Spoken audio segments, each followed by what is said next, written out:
Qiang Jin Jiu. Book 1, I Was an Outcast Liege.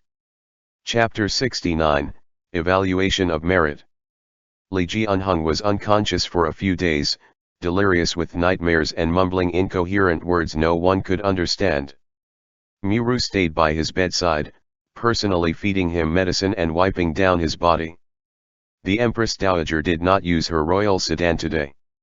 Instead, she took advantage of the good weather to take a leisurely stroll with third young Miss Hua. She said, "Lady Mu is still staying by the Emperor's side, keeping watch over him." Supporting the Empress Dowager, Madame Liege Qiang said, "She hasn't left at all. With everything she has done, the Emperor's affections for her would only increase some more." The Empress Dowager said to Hua Xianji, "This relationship would take on more weight now that they have shared will and woes together." Lady Mu may seem delicate and petite, Hua Xianji followed after the Empress Dowager and said, with the Empress Dowager's words in mind, "But she is also a brazen one." "That's very accurate." The Empress Dowager said, "Yesterday, the imperial physician mentioned that His Majesty is fine now and should wake up soon. When His Majesty wakes, it'll be Lady Mu's time to shine. I saw how badly she was lambasted by the imperial censors before, but today, even Hai Lianji himself would have to sigh and commend her for the good woman that she is. If she's someone timid, would she dare risk herself like this?" Hua Xianji smiled as she took over the blue and white porcelain bowl from Madame Liege Qiang's hands and tossed fish baits into the newly converted pond. She said, "How can she be His Majesty's favorite if she doesn't have a little gut?" She already knew how and when to advance and retreat from her time with Pan Rugui. The Empress Dowager looked at the carps in the pond vying for the food and said, "The outbreak of this epidemic is suspicious. We could have dealt with Lady Mu and have her sent away for bewitching and leading the Emperor astray with her words, but she's smart. She knows that getting close to His Majesty is an amnesty from death. With her taking care of him to this extent, the only one to be in for a rough time in the aftermath is Shi Hongxian." In the previous suppression of Xiao Qiye, the noble clans lost Wei Huixing. Fu Linye has also been denounced and demoted. In the end, no one benefited from it. And now that the imperial army has carried out such an urgent task like the dredging up of public ditches, Xiao Qiye will surely be rewarded. Shi Hongxian deserves to be punished.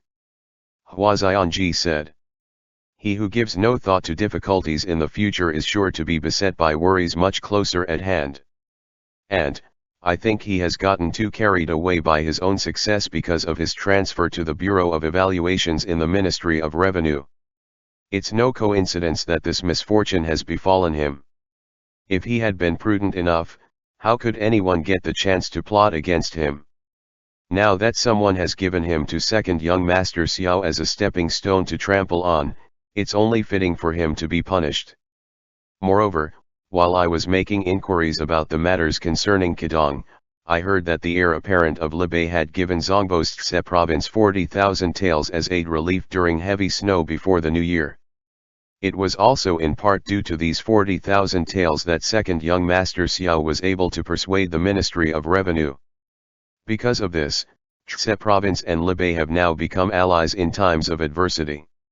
In the future, when the imperial court dispatches the provincial administration commissioner to administer the 6 prefectures of Zhongbo, they would have to show some consideration for Liege, too. The one who benefits the most this time is Xiao Qiye. It's not far-fetched even if one were to claim that he was the one who released the epidemic. With her fingertips, the Empress Dowager rubbed the baits into crumbs and sprinkled them into the pond. Lady Mu is in such good health, so why is it that there's still no news of an imperial heir? If we can't get rid of her, then we can only have her in our grasp. Once she has a child, I won't have to worry about the future." In truth, the Li clan had quite a number of descendants, but during Emperor Guangqing's reign, the crown prince committed suicide by slitting his own throat, and the princes who ranked below him either died or were deposed, leaving only Emperor Xiand and Liege unhung. Emperor Xiand reigned for 8 years. Due to his poor health, only imperial concubine Wei got pregnant with a baby. However, on those few days of national mourning, someone drowned imperial concubine in a well without so much as a squeak. As a result, only Liege Unhung was left. Even after Liege Unhung ascended to the throne, there was still no news of pregnancy from the imperial concubines in the palace. The Empress Dowager despised Miru, who had come from the eunuch's compound. She had originally intended to pick a smart and astute girl from the remaining maidens of the Hua clan in this city and appointed her hand in marriage to Liege Unhung as an imperial consort. Liege Unhung was not a passionate man who was serious about love, so once he had a new lover, he would surely give his old flame the cold shoulder. Who would have expected Miru to be both clever and brave enough to sway the emperor through pillow talk and speak up numerous times for the Empress Dowager? If the Empress Dowager wanted to raise the future crown prince in her own palace, then she had to keep an eye on Miru's belly now. Speaking of benefits, Lady Mu has also gained from this misfortune. Hua Xianji wiped her hands. She still has a younger brother. Does Aunt remember? He's called Feng Quan. Madame Liege Qiang quietly reminded the Empress Dowager from behind. I vaguely remember such a person. The Empress Dowager said, didn't he acknowledge Pan Rugui as his grandfather? Pan Rugui has been executed. His Majesty secretly retained him for Lady Mu's sake, didn't he? Feng Quan has once received a recommendation from Aunt for a promotion. I'm sure he still remembers Aunt's kindness. Hua Xianji supported the Empress Dowager by the arm. Aunt, this sister and brother pair now have no one to rely on. If you give them a little endorsement for promotion, then to them, you'll be like the goddess of mercy, Guanyin. The Empress Dowager took a few steps and said, that Feng Quan is a eunuch. Call him back. There's so many vacancies in the 24 yamen. Liege Qiang, arrange a good post for him. Consider it a fulfillment of the siblings' wish. Madame Liege Qiang uttered an acknowledgement. The Empress Dowager asked again, has Qidong replied? How can the wedding date be scheduled in the autumn? The autumn wind in the Qiang commandery of Qidong is strong. I can't bear to let you marry over during that period. Hua Xianji merely smiled. Madame Liege Qiang said, the old commander has replied, saying that he'll leave it all up to your majesty to make the decision, as long as it falls on an auspicious day and hour. The messenger even especially brought along a few chests of silk from He province and satin for the third young miss. The head ornaments were also crafted with care and attention. He clearly has put his heart into this. Shouldn't he put his heart into it? The Empress Dowager's smile diminished. He has received such a momentous imperial favor. Madame Liege Qiang immediately lowered herself in obeisance and said, he should. In order to not make the third young miss feel slighted and aggrieved, the men Qidong has chosen for the bridal escort squad are all respectable generals, and the one leading the procession is none other than Commander-in-Chief Qi, herself. The Empress Dowager's expression underwent a subtle change. In the end, she did not fly into a rage and merely said, I've specifically sent a letter to the Bianjun commandery to get the Earl of Bianxia, Lu Pinjian, to come and fetch the bride. But he kept coming up with all kinds of excuses to decline. Isn't it on account of the Prince of Liege that he didn't dare to accept? The people from the Lu clan are a bunch of blockheads. I'll have to see exactly what Liege can help them with in the future. As for Qi Zuyan being the one to fetch the bride, as a girl and a daughter, her seniority is already a notch lower. The nerve of Qi Xiu to think of it. The Empress Dowager's anger had yet to subside when a eunuch swiftly trotted over and kneeled to say, greetings to your majesty. Someone from the bedchamber had come earlier to say that his majesty has woken up. Madame Liege Qiang hurriedly said, prepare to set out. Asterisk asterisk asterisk. With his clothes draped over him, Tan Tai, who was carving wood to sculpt a crudely made giant cricket for Ding Tao and Xiao Wu. The moment Chen Yang lifted the curtain, all of them got off the couch and paid their proper respects in order. You have only just woken up, so it's fine for you to sit. Xiao Qi motioned for them to rise and took his seat on the chair. How are you today? Reporting to the viceroy. Tantai, who wiped away the wood shavings on his hands. My fever is gone, and I have eaten, too. I can return to duty today. There's no hurry. Xiao Qiye's old robe dropped down deftly. He sat on the chair for a moment. You got ill so suddenly that day. Your health is usually pretty good, so what happened? What did the military medic say? The medic can't explain the cause of this illness either. Tantai, who said. I've been wondering. Why me? I never caught a cold even when I trained bare-chested in the rain during all those times our Imperial Army trained on the military drill grounds. I've seen the name list of those who had fallen ill that the Viceroy had told Chen Yang to compile. Although there are also elderly and youngsters, it's still mostly the young and strong. This epidemic is bizarre. Chen Yang piped up when he heard to this point. His Excellency the judge may be right.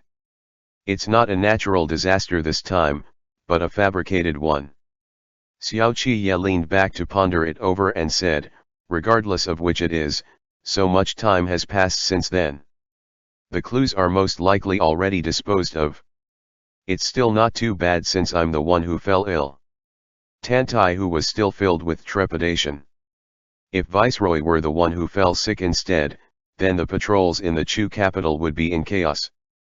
The comment startled Xiao Qiye a lot that his hand, which had been stroking his thumb ring, stopped immediately. He said nothing, and the others did not dare to interrupt his contemplation. This didn't cross my mind before until you said it. After a long while, Xiao Qiye let out a fearless smile. Never mind. It's a bad debt, no. Thankfully we have a backup plan. It's not all that worrisome. Take a good rest today. Who is taking care of those few children in your home these days?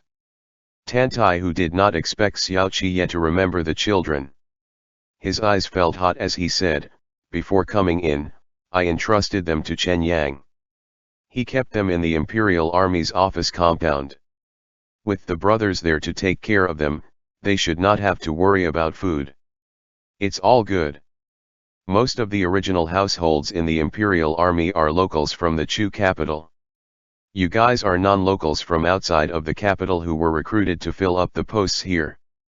All of you have no houses and no wives, so it isn't easy for you to raise a few children. This time, you fell ill while digging ditches in the face of a disaster. Consider it a meritorious service. Chen Yang will report it to the Ministry of War for you to get a promotion at the start of spring. In the future, in addition to your monthly salary, the internal division of the Imperial Army will also allocate you some child support funds from my personal account. Allocating the money from Xiao Qiye's personal account meant that the money was designated and withdrawn from Xiao Qiye's official salary, and in essence, it was Xiao Qiye's money that he was giving away. Tantai, who had already kneeled down on one knee when he heard this. He said, how would that do? I'm already very content that the Viceroy didn't really kick me out and still kept me on duty. Credit will be given where credit is due, you deserve it. I'm giving it to you, so just take it. Xiao Qiye rose and said to Chen Yang, keep a record of the soldiers who have dug the ditches this time and distribute money to them. The epidemic is no joke, everyone is risking their own lives here, so what is taking some money in the grand scheme of things? Let it be known that all promotions and assignments will be assessed according to one's merits and demerits in the future if this happens again. For people like Lao Hu, this Xiao Xian, will take care of the whole family. That bit of displeasure Tantai, who had initially harbored, had utterly vanished. It would not do for him to bring up the issue about Shenzhequan again because of the kindness he had received. Xiao Qiye also took a look at those few from the Imperial Army who had fallen ill, and he did and said the same thing to them. Even the young ones like Ding Tao received monetary reward. ******. Shenzhequan drank his medicine as he watched the bustling scene outside the window. Qian Tianya set up the fire basin and roasted a few potatoes.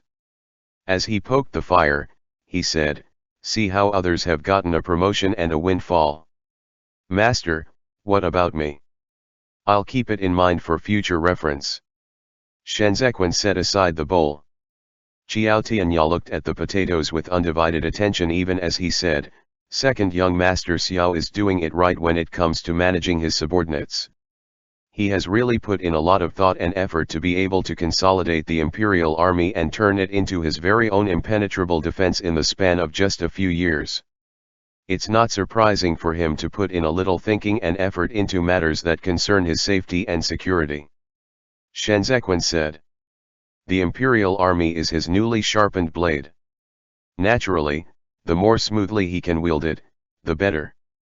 Tantai, who is a high-ranking military officer he recruited from the outside into the imperial army. If it was not properly managed, then this batch of people with Tantai who as the head will become the root of troubles. Timing and people's hearts are all essential and indispensable.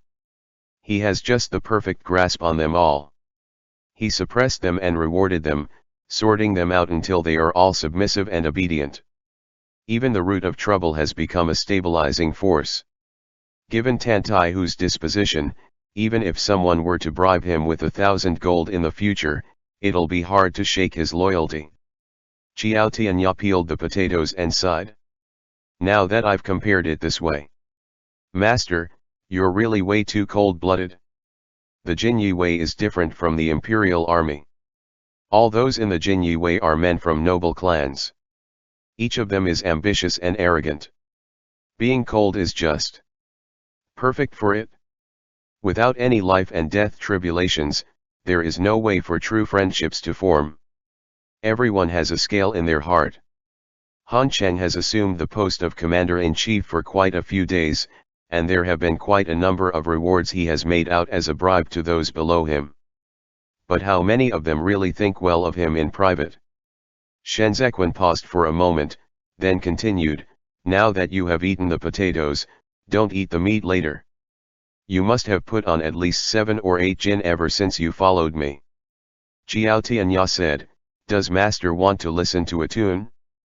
I can play and even sing. I can skip the money, but you can at least reward me with 2 pieces of meat, right?" Shenzhen said mercilessly, "Go out." At the same time that Qiao Tianya went out, Xiao Qiye returned. Qiao Tianya moved to the side to make way, and Xiao Qiye strode through the door, hooked a chair over with his leg, and sat beside the bed. "Did you have a good sleep?" Shenzhen replied, "It was so-so." Xiao Qiye said, "That residence of yours has been torn down, too. Where are you going to live after you get out 2 days later?" Shenzhen sighed and replied, "I guess I'll have to live on the streets then." Propping himself up, Xiao Qiye whistled at him and said, "I have a small courtyard behind the Plum Blossom residence. Do you want it? Too close together, and it'll be easy to arouse the suspicions of the others." Shenzhen gathered his clothes around him, offering a brief glimpse of the marks on his nape. "Too far apart, and it'll be hard for us to even meet once every few days." Xiao Qiye reached out his hand to smooth down Shenzhen's back collar. His eyes lingered on those teeth marks. He was the one who left those marks, kissing that portion all over as if he was holding his prey in his mouth.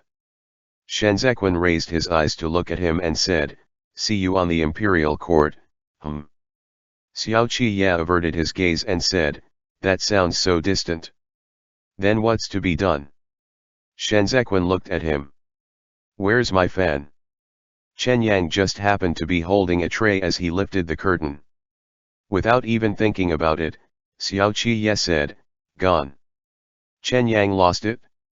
Shenzhen looked towards Chen Yang who, despite his shock, nodded calmly and said to Shenzhen in a heavy voice, "Your Excellency, this humble subordinate. It's just a fan. This second young master will compensate you on his behalf." Xiao Qiye said leisurely. "That ivory fan is so crude. I'll gift you one. Even if it's crude, it's from Shi Hongxian." Shenzhen said. "How can I put on an act of a crude rascal if I go and meet him later without that fan? I'll give something even more crude." Xiao Qiye said, "Inlaid with gold along with jade." This second young master has lots of money.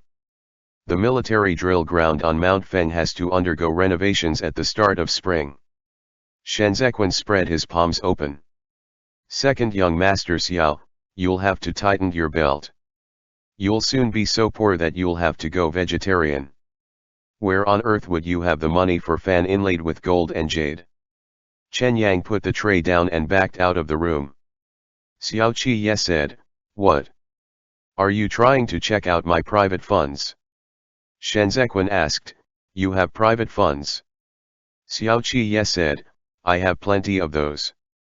Shenzhequan smiled and said, "Then that's really." Chen Yang, who had just exited, returned and said outside the curtain, "Master, an imperial edict has arrived from the palace." Both men reined in their expression. Xiao Qiye immediately rose and single-handedly brought Shenzhequan up as well. End chapter. Qiang Jin Jiu. Book 1, I Was an Outcast Liege.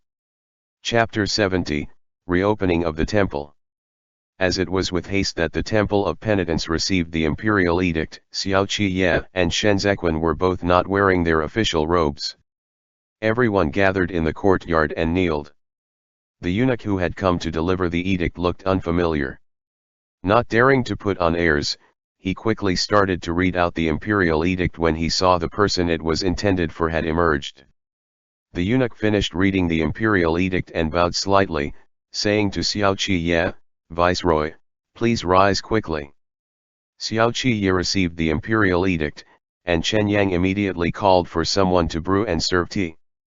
"The Temple of Penitence is pervaded with the stench of illness all over," Xiao Qiye said, "so I won't invite Gong Gong inside for a seat today. The Viceroy has been hard at work attending to official duties and has gone without rest for days. It's the Viceroy who should be the one invited to take a seat first." The eunuch merrily took a few sips of the tea, then furrowed his brows and sighed, "How is this tea fit for distinguished men? Viceroy, now that His Majesty is awake, then according to the Secretariat Elder, His Excellency the Judge and your honored self may take a rest. There are still people under the awning who are still down with the disease. I'm on official duty, no. I wouldn't dare to be careless." Xiao Qiye put on a relaxed expression as he acquainted himself with the eunuch over a few exchanges of pleasantries. Both of them stood in the courtyard, drinking tea as they chatted and laughed. Xiao Qiye asked, "Did His Majesty regain consciousness today?" The eunuch named Fu Man replied, "That's right. He just woke up this morning. All the concubines in the palace are weeping tears of joy. Her Majesty personally instructed the Imperial Academy of Medicine to take good care of him. Everything mentioned in this imperial edict was merely formalities. They simply commended the Imperial Army, the Jinyue, and the Secretary of Ministry of Revenue for their quick actions and timely responses this time round. But details of their rewards were only briefly mentioned in passing. Fu Man had only just assumed office, and he usually served in the Grand Secretariat compound. The Grand Secretariat officials held eunuchs in contempt, with Hai Lianji in particular, loathed eunuchs. So, whenever Fu Man was on duty before, he could not look at Hai Lianji right in the face. He had to retreat to the side and knelt down to reply. Moreover, he would only reply in the same manner as Hai Lianji asked him. He did not dare to jest and clown around, much less grin or smile. Now, he had not only received a cup of hot tea here, he also saw how Viceroy Xiao was a man who was naturally carefree and not bothered about trivialities. Thus, he gradually relaxed as they conversed, intending to do Xiao Qiye a favor and use this chance to flatter him up. This humble slave has been going around the Grand Secretariat these days to serve the Secretariat Elder tea, and so this humble slave has more or less come to hear some rumors about the Viceroy. Fu Man shifted 2 steps over and said in a hushed tone. Without a change in expression, Xiao Qiye lifted his hand to motion for the others to back off. With his arm around Fu Man's shoulders, he said, "Then you're the new favorite close to the Secretariat Elder." myself have to watch the sky for the weather before I act and make wild guesses as to which impending storm is brewing. Perhaps Gong Gong can give me a pointer or two. Fu Man hurriedly said, I would not presume to be worthy of giving pointers. For the sake of the sovereign and the people, the viceroy carries out his official duties with conscience. The Secretariat elder knows this, too. The Grand Secretariat has also deliberated for a few days over the conferment of award this time. It's nothing bad. All the viceroy has to do is to wait for it. Xiao Qi merely smiled, I wouldn't dare to go after the credits this time. The situation isn't something I could have handled by myself alone. I'd feel uneasy if the reward is too much. Oh, my. Viceroy. Fu Man slapped his leg. You're too humble. Is Shenzhequan the one from the Jin Jiu who is in charge of the mission? That's right. Xiao Qi said. He's a frosty one. Having heard that they were on bad terms, Fu Man promptly laughed and said, who would have known that the viceroy would get together with him this time? Since the matter has been handled, then he is bound to receive a reward, too. But he serves in the Jin Jiu, so how is he going to be rewarded? The Grand Secretariat can't overstep authority over them. It would all depend on His Majesty's intent. An exception was made for him when he was promoted to the position of Southern Judge before the new year. It's too fast for him to be conferred another reward again at this time. Xiao Qi said. Did the Grand Secretariat not object to it? Fu Man carefully set the teacup aside and said, the Viceroy is sick and tired of him, so naturally you take note of him. But now, the various excellencies in the Grand Secretariat are all busy with other matters. If he were to be promoted for real, no one would dare to contradict and rebuff His Majesty over such a small matter like this. His Majesty has met with misfortune one after another. Even Secretariat Elder Hai would acquiesce to him at this point in time. But let this humble servant tell the Viceroy something in strict confidence.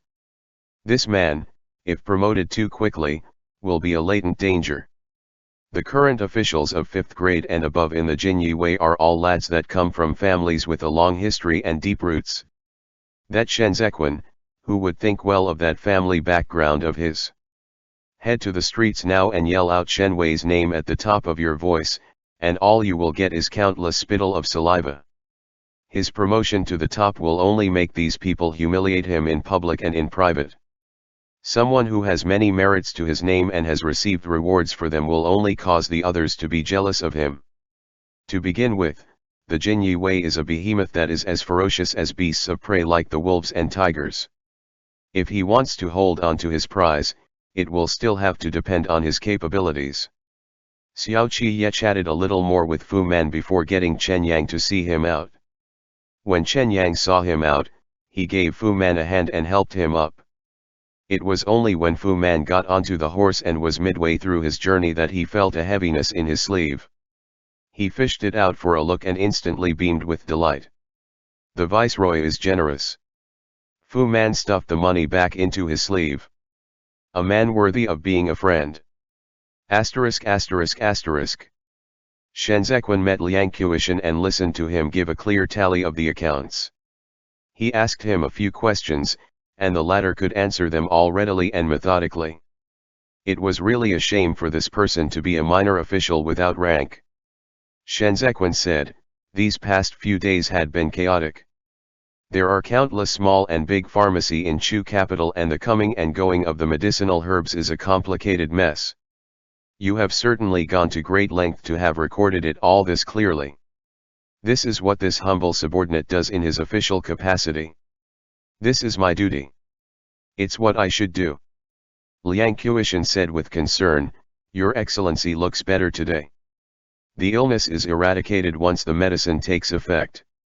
I'm fine now. Shenzhequan said. Make copies of this account and leave one for the Ministry of Revenue, you have to report back to your superiors after all. Then give the Imperial Army a copy so that they know what to expect. Everyone was on tenterhooks with the epidemic spreading a few days ago, so they could set aside all old grudges and hatred. But now that the rain has stopped, it was time to decide on the awards on the basis of each man's merit. With 3 parties all involved in this matter, it was hard to guarantee that there would be no mutual denunciation and backstabbing amongst them. As a minor official at the lower ranks, Liang Qiushan had seen a lot. He initially thought that Shenzhequan did not get along with the imperial army, so at present, Shenzhequan should be strangling the imperial army until he went red in the face. But unexpectedly enough, Shenzhequan did not step forward, nor did he speak up on the matter.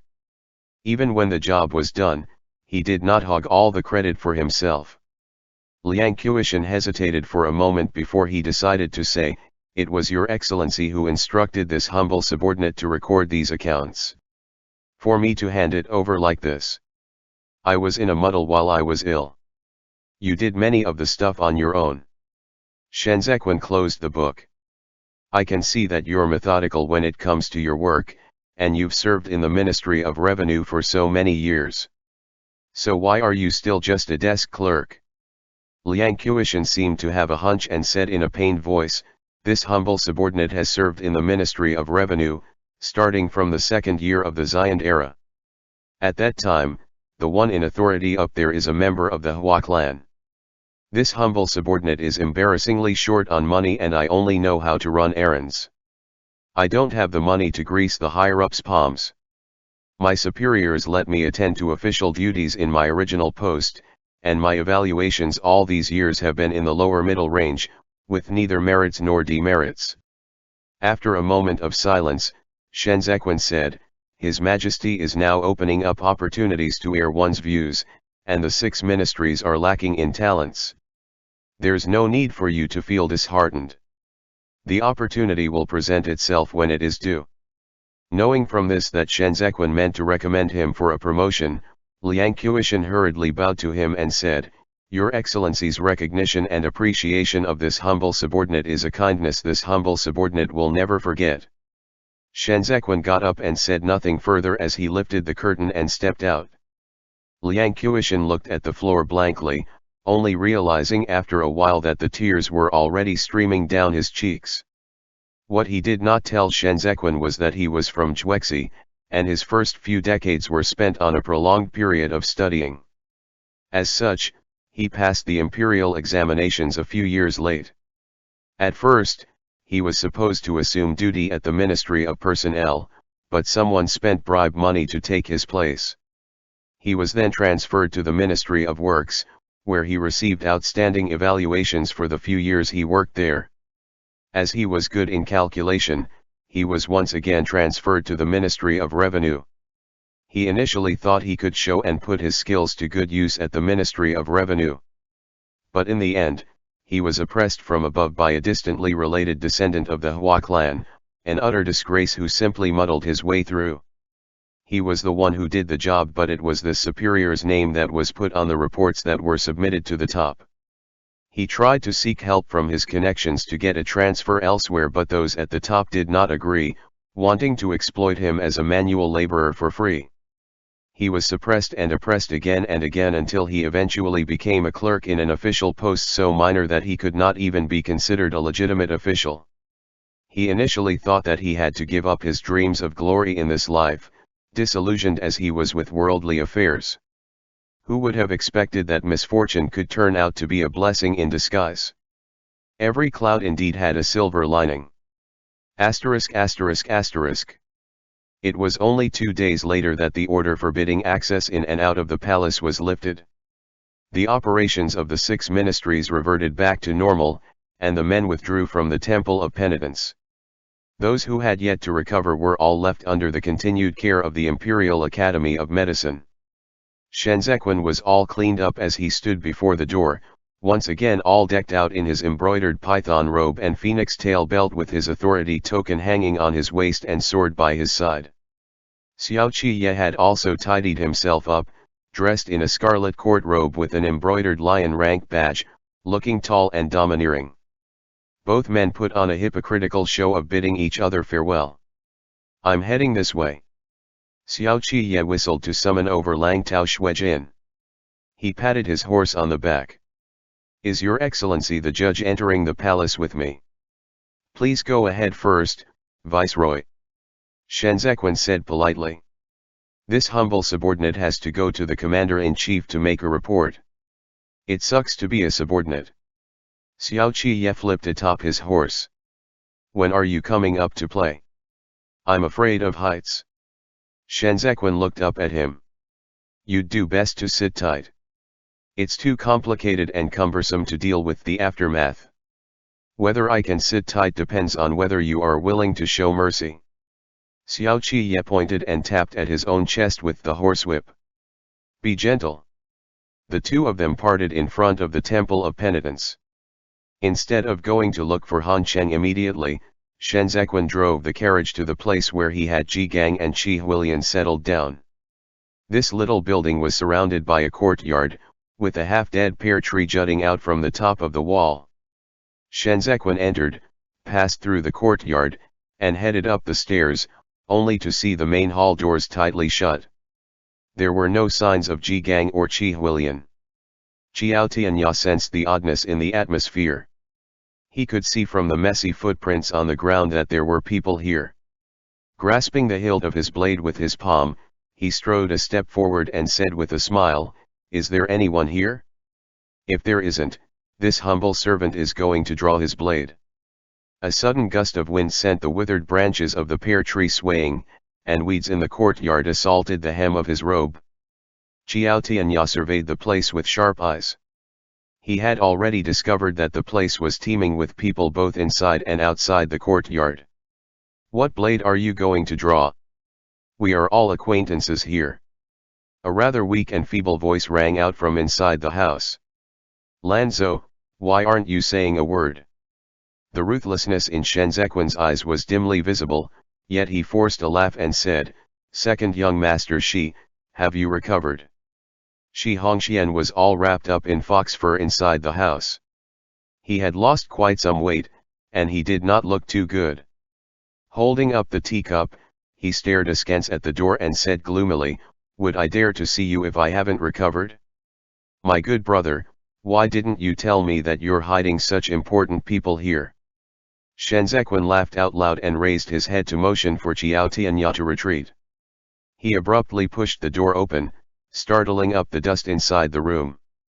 An entire room of guards turned to look at him, each of their blades already drawn with glints of snowy white light. Shi Hongxian sat in the very middle, grasping the teacup. Showing no signs of fear, Shenzequan strode in and said, "One is a fool and the other a madman. What kind of important people can they be? If you want them, then why didn't you just tell me?" Shi Hongxian could not bring himself to laugh. He said, "If Qi Huilian is nothing important, then Hai Lianji is no rarity either. Lanzhou. Oh, Lanzhou, you are truly a deep one to hide it all this while. To think that the Grand Tutor of Yanji taught and guided you personally. Ha ha. Is he counting on you to be the emperor? He's already gone mad." Shenzequan pulled out his handkerchief to wipe the dust at his own pace. He cast a glance at Shi Hongxian. "Are you afraid of a madman?" "I am." Shi Hongxian suddenly flung the teacup down.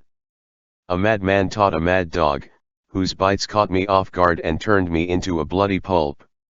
The surrounding blades pressed in swiftly.